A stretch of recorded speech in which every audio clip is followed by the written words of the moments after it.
Welcome to the intersection of technology, cybersecurity, and society. Welcome to ITSP Magazine.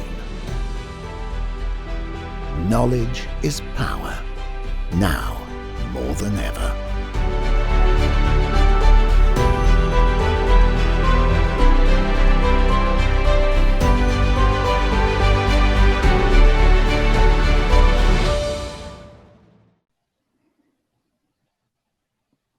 Marco. Hey, you press it. I'll press it. Don't press it. I won't. And I'm not talking about the button. I'm talking about my patience. Ah, My patience. No, this is there's no patience here. I mean, this is a fun time. There's a lot of excitement building for the upcoming event.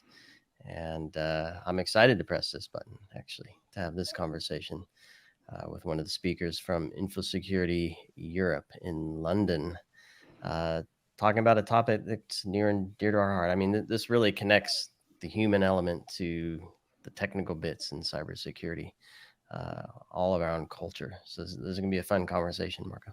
this is the main reason why ITSP Magazine was born about Exactly. 7-8 years ago. I lost the count at this point, but was the intersection of cybersecurity and society with the humanity in between. So, we realized back then that it wasn't just about technology resolving technology, but the culture within organization, the way that we look at security and the way that we make sense of a security that is not really tangible. It's more on it turned out in a button or a keyboard, but it's a lot more than that. So people were talking about injecting technology into humans, and we're like, that's kind of gross. Let's talk about injecting humans into technology. There you go. That's more like it. I don't know if you're doing it as a society, but maybe a topic for conversation.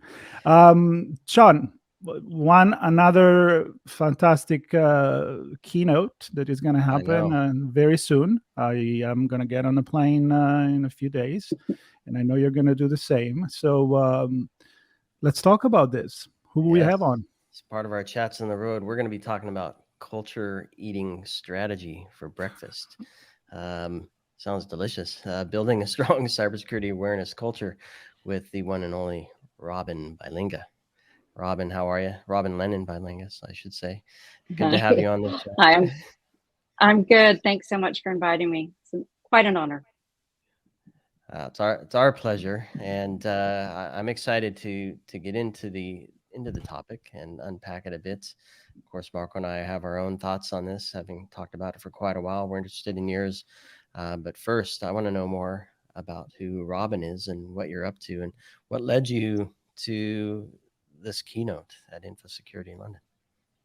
So I have a little bit of an interesting background, which as a human factor expert, if you will, we've learned that it is really imperative that people enter in from a variety of different backgrounds, psychology and having skill sets, soft skill sets, empathy, compassion, the ability to communicate with people so that we can build that relationship with the technical versus the human, which we all know it all comes down to the human, right? But I had a business that I built and we were rather successful. I actually had an internal threat issue and it shifted the course of my life dramatically. I went and sought my master's in information security. I focused on human factors and internal threat management and just really wanted to shift my focus on helping other people not experience what I did. It was rather life-changing. You can look at all kinds of statistics, but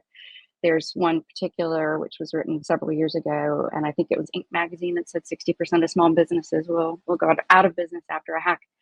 And it's not just financial. It's because all of these emotional things are happening as well. I should have. We used to say shoulda, coulda, woulda. Should have known better. I should have been more alert. I should have seen this coming. But several years ago, and people weren't as knowledgeable, quite frankly, as we are now. But when it comes to security culture, awareness training. So for my daily living, I do awareness, culture building, comms, education, the Cyber Champions Network. I build that. And there's so much involved with understanding people. So I'm a big fan of Stephen Covey and 7 Habits, right? I read that when I was in graduate school the first time.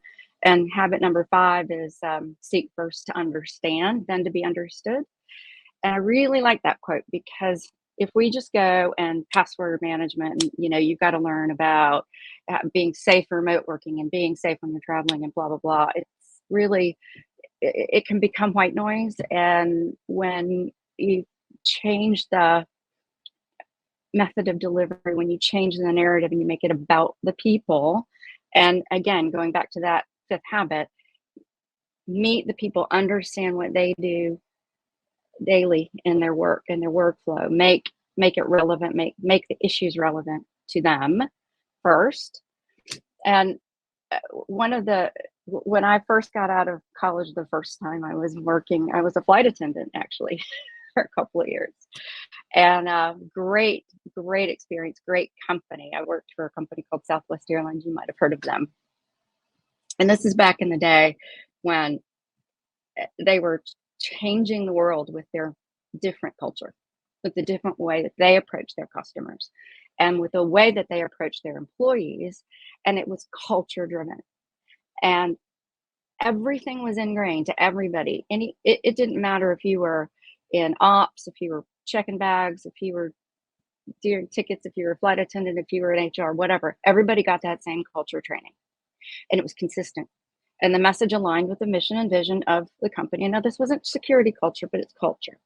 And when that Peter Drucker quote, "Culture eats strategy for breakfast,"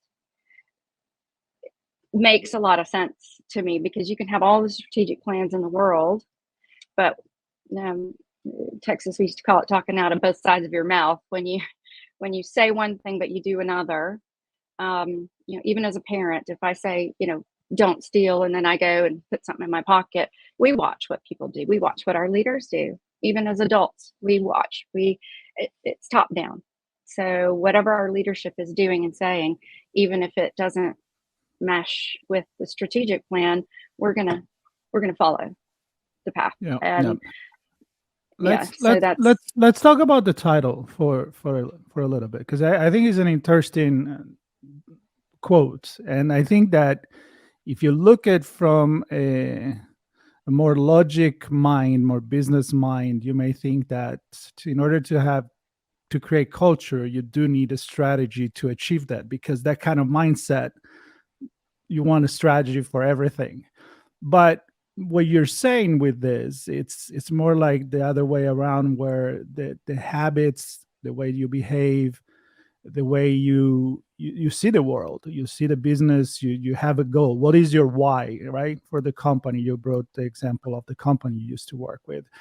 And from that perspective, culture comes first and strategy maybe adapt to that. So it's kind of like depending on where you look at it from. How do you start this conversation when somebody in the company is more of a strategic mind versus a psychological, creative, sociological mind of approach, softer skill? I hate that word, but let's use it. Well, I owned a business. I know what I had to do to write a strategic plan to get a loan to, appease my bank. And the strategic plan, let's say a 5-year plan. So here are my goals. How am I going to get there? What's our corporate motto? What's our vision? How are we going to get there? And you really can't separate a strategy from your people, from the people that you want to implement that strategy, because if they're not passionate about the goals and the mission and the vision of the company, you've just got paper shufflers. And when you're trying to really make a difference, and quite frankly, we need to put information security at the top of the importance. It hasn't, we all know that that's critical now. And if you look at the culture of safety back in the 80s, whatever, you could go through a manufacturing plant and front door to back door loading dock, not a word about safety. Then there was a shift, a total paradigm shift. And that safety and the safety of our humans is a big part of our business strategy, because it affects our stock shares, it affects our employees, it affects so many different things. So you look at the same thing with security culture, and you encourage people to implement it. And I hope I'm guiding you in the right question, in the right way to answer your question.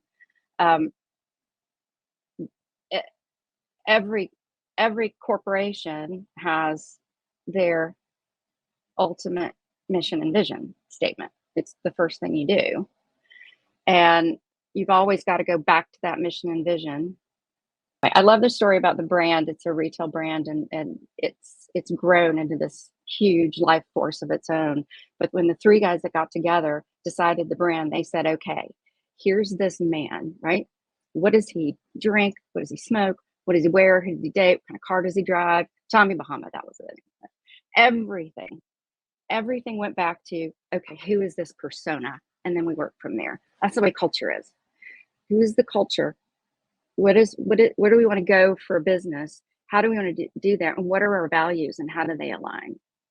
And then how do we get people to care about this persona or this culture or this vision? How do we get people to care about the mission? So much so that we can define security culture. I can give you real pretty words about behaviors and attitudes and different things like that. But one of my favorite is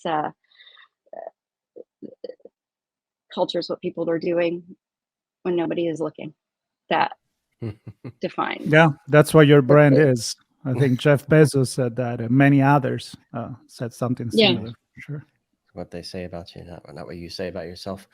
And I want to stick with this idea, because I mean, you describe mission and vision, and you can wrap goals in there, and you can have personas of how your brand, how you want people to envision you and picture you, and think how you are and what you value and those types of things. And then you have GDPR, right? Yeah. That says you will now have to care about these things. So now I have this amazing looking person that's wearing a GDPR bag, like they're driving a Lamborghini and drinking fine whiskey with a GDPR backpack that's all raggedy on them.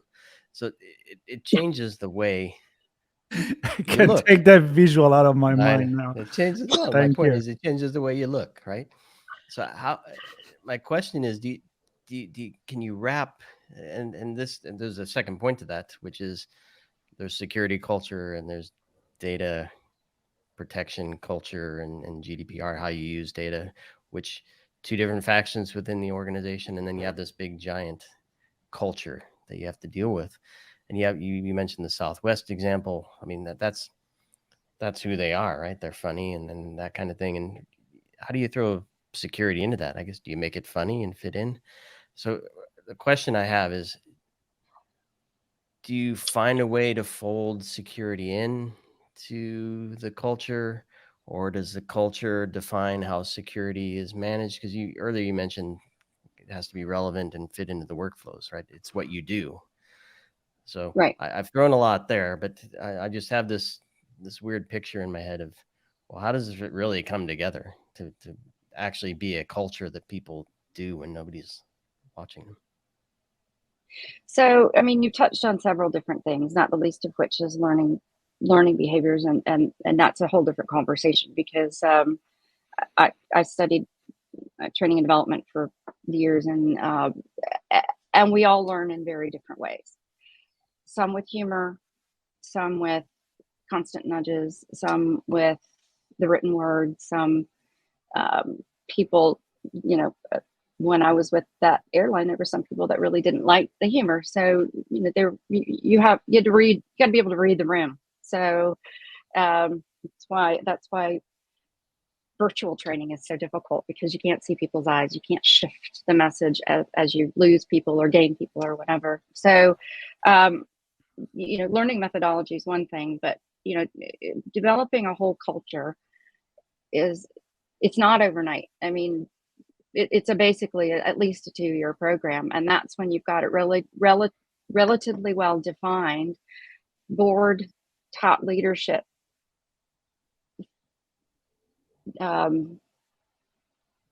full backing, 100% support. And it's just a part of your daily routine. And then people expect it. And I really believe people want to know how to be secure, because it doesn't just affect when I go to work or punch a clock and I'm there from 8 to 5 or whatever. I mean, learning about information security is critical to everything we do from this point forward. And protecting our children, protecting ourselves, protecting our identities, our bank accounts, everything. So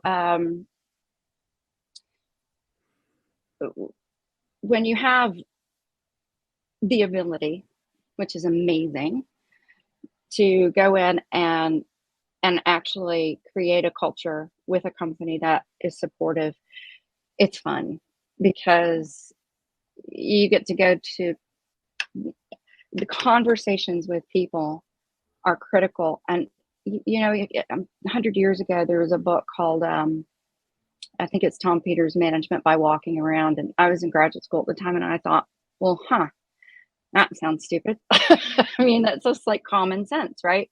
And Marco, you were talking about, the human element and taking the technical and merging the humans, or injecting, the human into the technical. And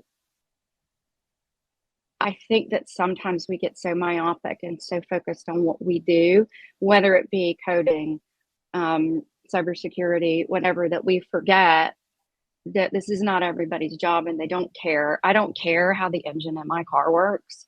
I want it to do the things I want it to do, safely, of course. There's so many things we can talk about. We used to not put on your seatbelt. Now you wouldn't get in the car without a seatbelt.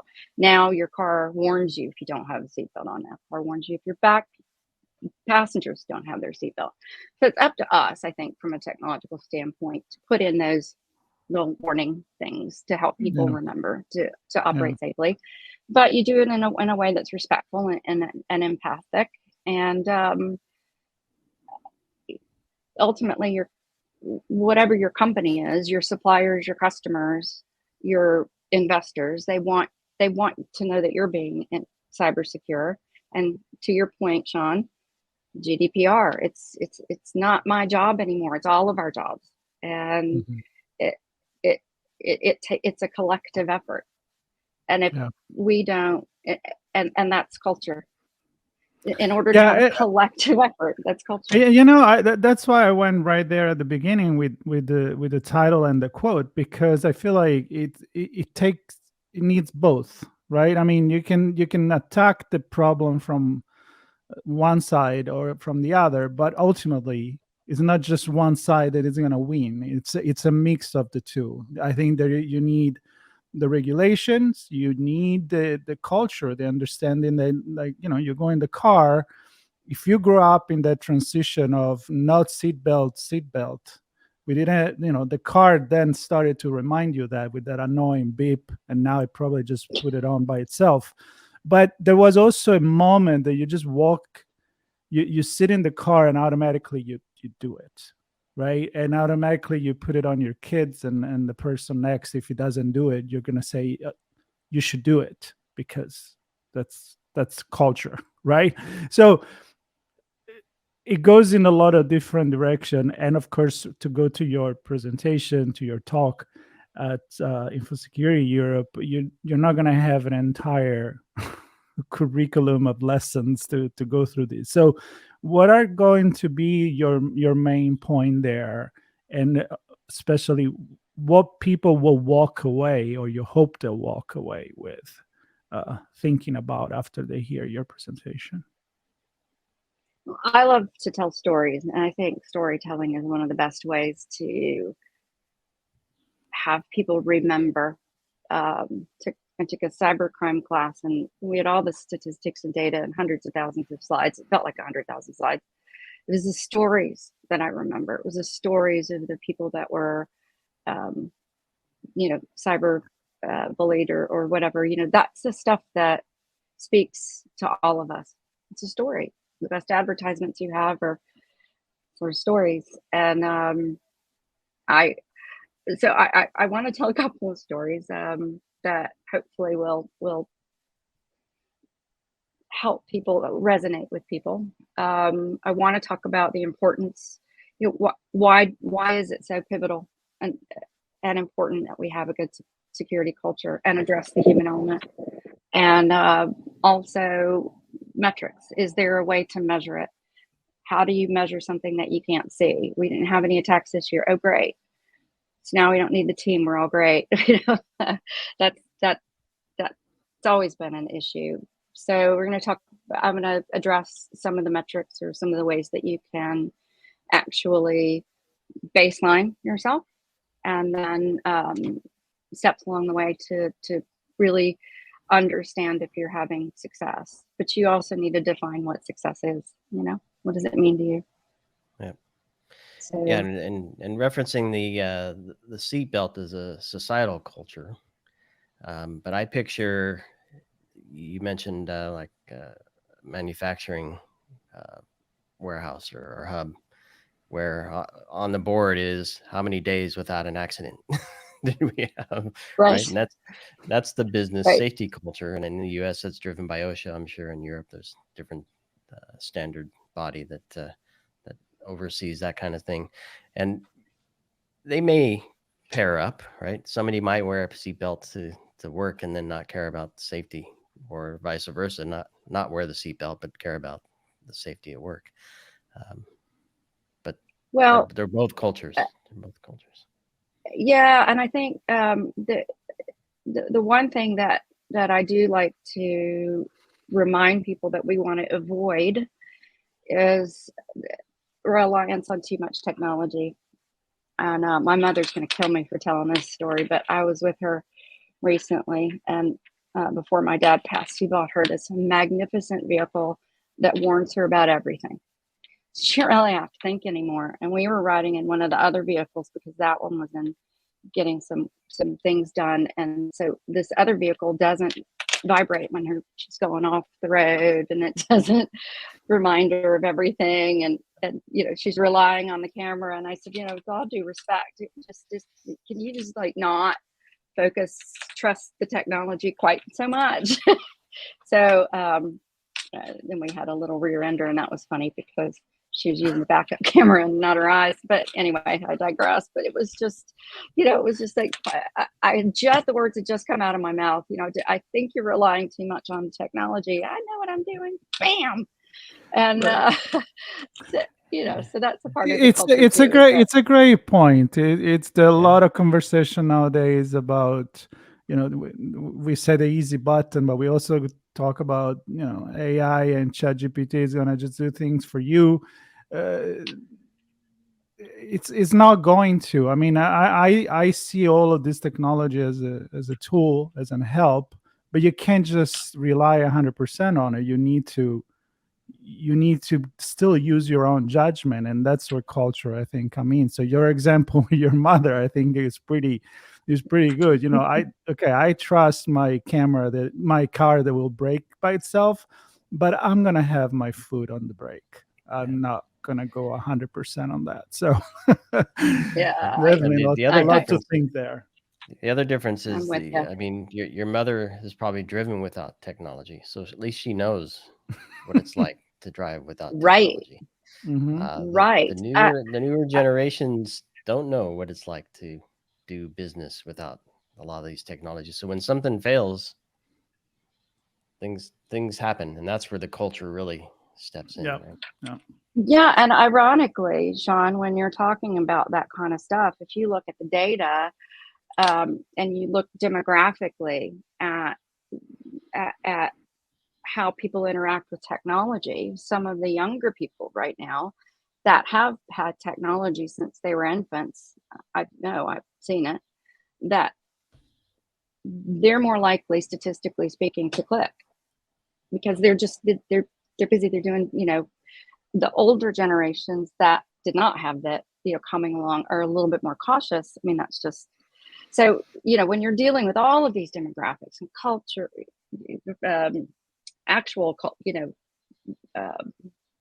cultures of homeland and cultures of busyness and work, and how do you put all that into a security culture? And the one thing that I want to leave people with is the criticality of knowing your people. So I did a seminar once called "Know Your People," because which is imperative. And how do you do that if you've got an organization or something? Can you still hear me? Sorry. Yes. Yeah. So, and that's culture, because there's a small team of InfoSec people can't be there every day to make sure. So it's how do you not make this a priority to ingrain it into the first days of someone's relationship with the company? You start it in the interview process, and this is a big part of our organization, and Yep.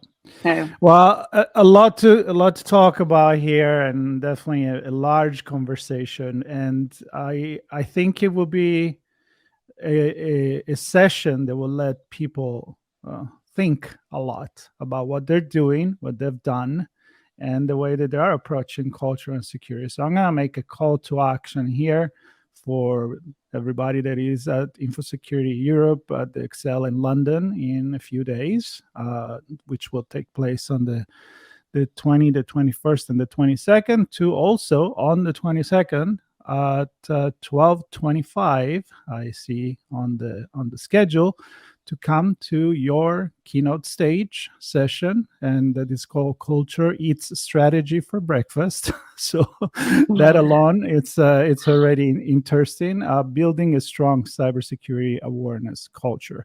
So I want to thank you for sharing a little tease. I think it will be plenty of stories for people to listen. Clearly, you like to tell stories and make reference, and so I like that approach of making things visual and memorable. And Sean, we're going to be there as well. Absolutely. So it's talking about breakfast. I love food, so I'm gonna. It's a late breakfast. It's 12:25, so it's more of a brunch. No, but it's eating breakfast. I know. I was making a joke there, but anyway, that everybody that is going to be the event, please join this session, and we sure will do. So, Thanks, Robin, thank you so much. I appreciate it. Y'all have a great day. Thanks. Thank you. Bye-bye.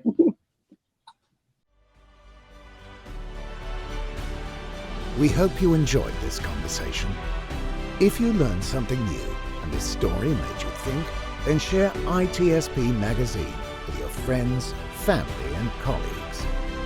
If you represent a company and wish to associate your brand with our conversations, sponsor one or more of our columns.